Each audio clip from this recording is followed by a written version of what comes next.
छौड़ी खेला कर धारा लगोइनी 376।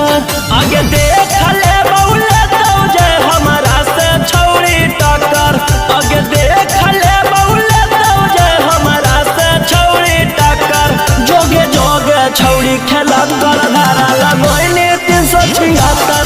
जोगे जोगे छौड़ी खेला कर धारा लगोइनी 376।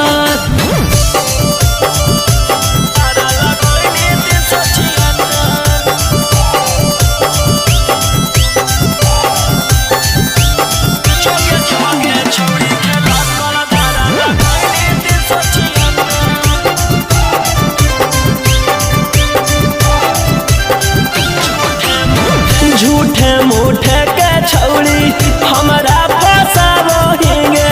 जाई के थाना में रिपोर्ट लिखावोहिंगे। झूठे मूठे के छौड़ी हमारा फसावोहिंगे। जाई के थाना में रिपोर्ट लिखावोहिंगे।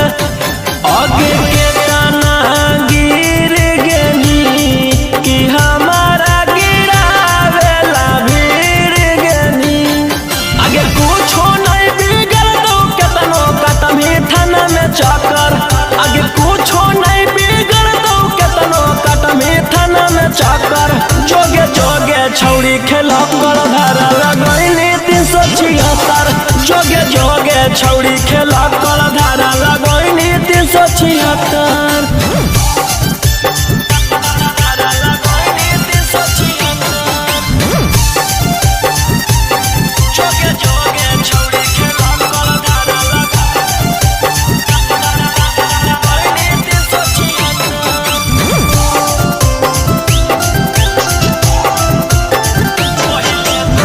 पहिले तू कोइनी भाषण मीडिया में जाई के कि तोरा मिलतौ छौड़ी हमारा फसाई के।